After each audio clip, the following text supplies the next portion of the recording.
Hello everyone, চলো তাড়াতাড়ি দেখে নেওয়া যাক যে তোমাকে নিয়ে তোমার আশেপাশে থাকা মানুষগুলো কি গসিপ করছে। ঠিক আছে, তাহলে কি করতে হবে? এনার্জি কানেক্ট করতে হবে। তোমরা সেটা ভালো মতো নিজেরা ডবল ট্যাপ করে এনার্জি কানেক্ট করে নাও। আচ্ছা চলো তাহলে তোমার, ওরে বাপ রে, তোমাকে নিয়ে তো প্রচুর গসিপ চলছে।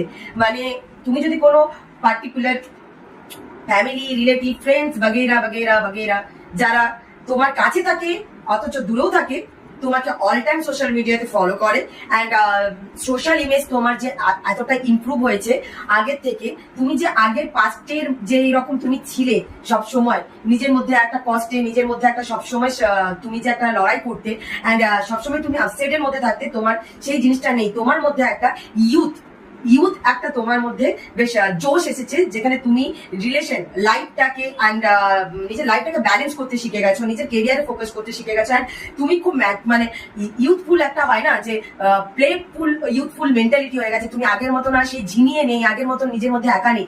তুমি সোশ্যালাইজ করতে শিখেছো, তুমি মানুষের সাথে মিশতে শিখেছো, কথা বলতে শিখেছো অ্যান্ড পারফেক্ট ডিসিশন, প্যাশনের সাথে ডিসিশন নিতে শিখেছো। এই জিনিসগুলোই তোমাকে নিয়ে আলোচনা চলছে তোমার আশেপাশের মানুষের। অ্যান্ড এটাও যে তুমি অনেক কেরিয়ারে ফোকাস করছো তোমার অ্যান্ড তোমার ফ্যামিলি, তুমি তোমার ফ্যামিলিকেও প্রচন্ড গুরুত্ব দাও অ্যান্ড তুমি তোমার ফ্যামিলির জন্য একটা স্ট্রেংথ পাওয়ার হয়ে দাঁড়িয়েছো। মানে একটা সময় হয়তো তোমার ফ্যামিলি তোমাকে নিয়ে সবসময় টেনশন করতো, সেখানে তুমি তোমার ফ্যামিলিকে নিয়ে এখন টেনশন করো আর ফ্যামিলির জন্য তুমি মানে অ্যাকশন নিচ্ছ, নিজেকে ইমপ্রুভ করছো।